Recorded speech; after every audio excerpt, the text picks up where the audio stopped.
niya.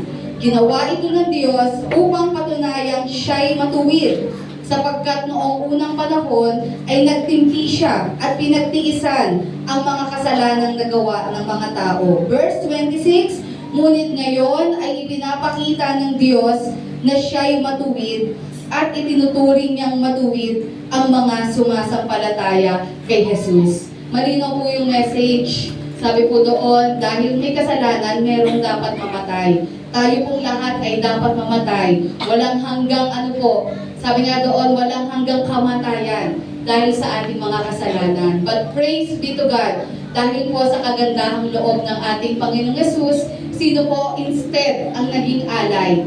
Siya mismo ang ating Panginoong Yesus. Ano lang ang dapat natin gawin? Tanggapin at kilalanin si Jesus sa ating mga buhay. Amen? Tayo po'y tumayo sa umagang ito. And that is the reason why we have the Holy Communion. Atin pong inaalala ang kabutihan ng ating Panginoon. Inaalala natin ang ating tagapagligtas. Ang dahilan kung bakit narito po tayo sa mga oras na ito. Hindi po tayo perfecto. Nung tinanggap natin ng Lord, marami tayong imperfection sa buhay natin. Hanggang ngayon naman po. Pero ito lang po ang sigurado, manatili tayo sa ating Panginoong Yesus at patuloy niyang babaguhin, patuloy niyang aayusin ang mga buhay po natin para sa kanyang kabanalan. Amen? Bago po tayo umawit ng isang awit at bago tayo mag-partake ng ating Holy Communion, siguro nais ko lang pong anyayahin sa panalangin ang bawat isa. Ito po ay panalangin po ng pagtanggap sa ating Panginoon. Wala pong magic magic formula po sa panalangin na ito.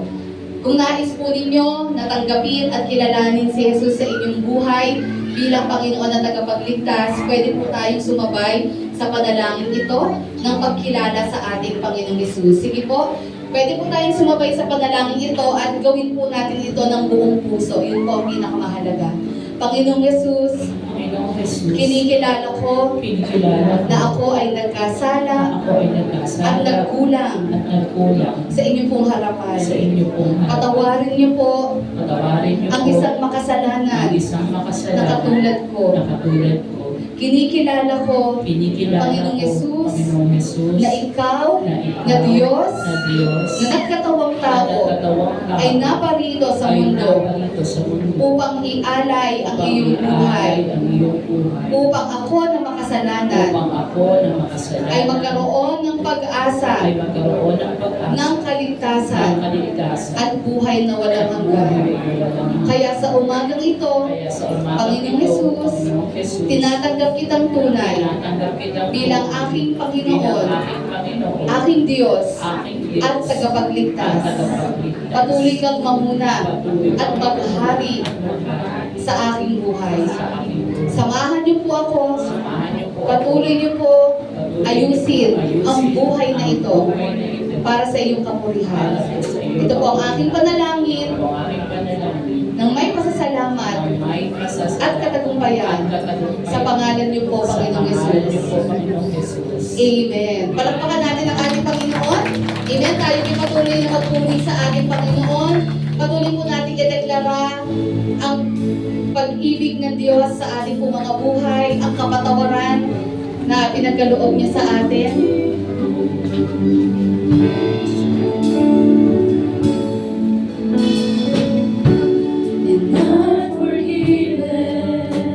Because you were forsaken,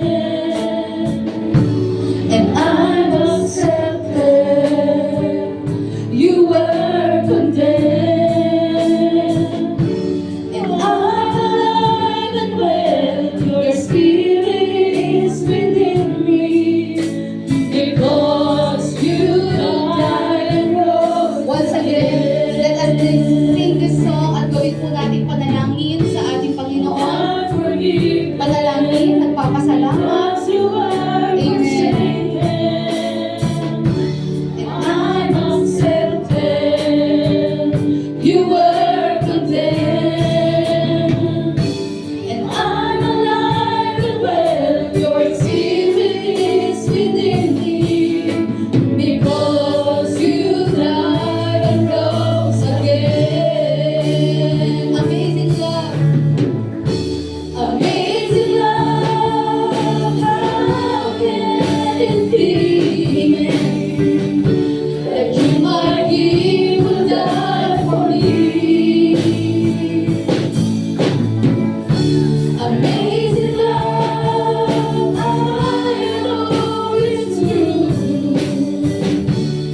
muling makikiisa, Lord, sa ordinansa, Panginoon, of the Holy Communion. Salamat po dahil sama-sama po namin as a church, ginugunita, inaalala ang iyong kabutihan, ang iyong pag-ibig sa amin, ang pag-aalay mo ng iyong buhay. Para kami po, Panginoon, ng mga makasalanan, ay magkaroon ng kaligtasan, kapatawaran at buhay na walang hanggan. Sa umagang ito, as we eat of this bread and drink of this juice, gawin po namin ito ng may kaunawaan. Maraming salamat po, Panginoon. Pagpalain niyo po, Lord, ang mga manggagawa namin, nag-prepare, Lord, ng mga elements of the Holy Communion, at nawa ang bawat isa sa umagang ito ay magkaroon ng lubos na pagkaunawa, Lord God, and pag-alala po sa dakilang bagay, Panginoon, na ginawa mo at ginawad mo sa bawat isa. Ito po ang aming panalangin in Jesus' mighty name. Amen. Pwede na po i-distribute ang mga elements of the Holy Communion.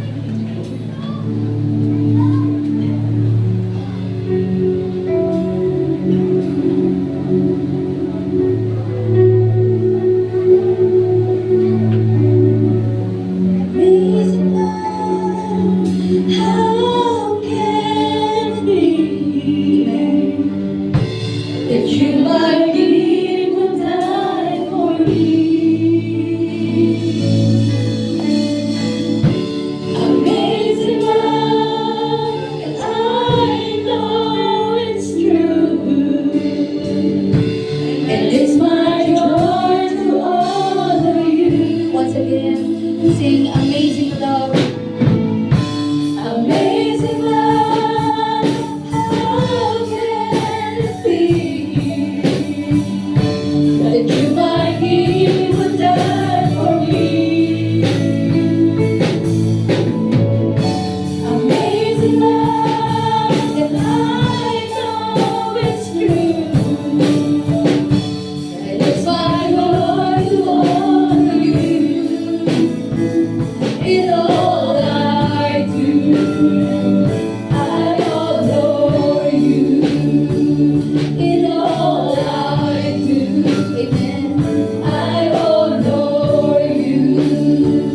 In all I do, We will honor you, Lord. I Amen. adore Sa umagang ito, itaas po natin ang tinapay. Ang tinapay po na sumisimbolo po ng katawan ng ating Panginoon. For I received from the Lord what I also delivered to you, that the Lord Jesus, on the night when he was betrayed, took bread.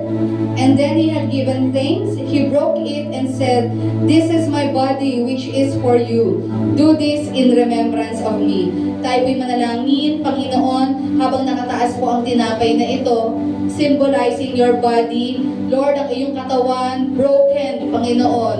Nung ito po, Panginoon, Lord God, ay naipako sa krus ng Kalbaryo.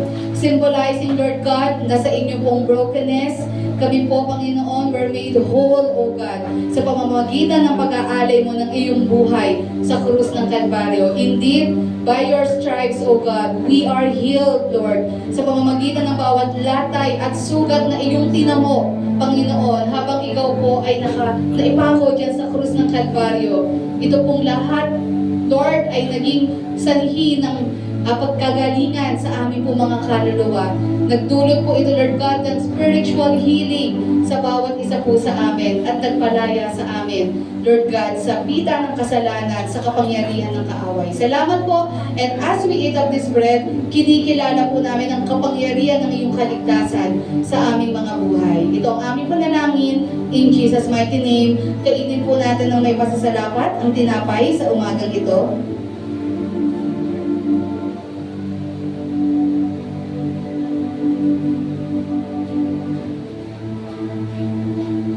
Sa oras na ito, itaas po natin ang juice, symbolizing the blood of Jesus Christ. In the same way also, he took the cup after supper, saying, "This cup is the new covenant in my blood. Do this as often as you drink it in remembrance of me." Let us pray.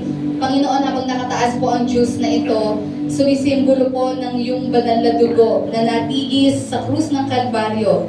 Ang iyong banal na dugo, Panginoon, as your word says, na naging daan, naging kabayaran sa aming mga kasalanan. Lord, nakatanggap kami ng kapatawaran, Panginoon, dahil ito'y pinagbayaran mo ng iyong banal na dugo. At salamat po, Panginoon, sapagkat, Lord, nung tinanggap ka namin bilang aming Panginoon at tagapagligtas, Lord, hindi mo lang kami pinawalang sala. Pagkus, patuloy mo pang inaayos, Lord, ang aming mga buhay. Patuloy, Lord God, na inaayos mo, Panginoon, ang mga characters namin.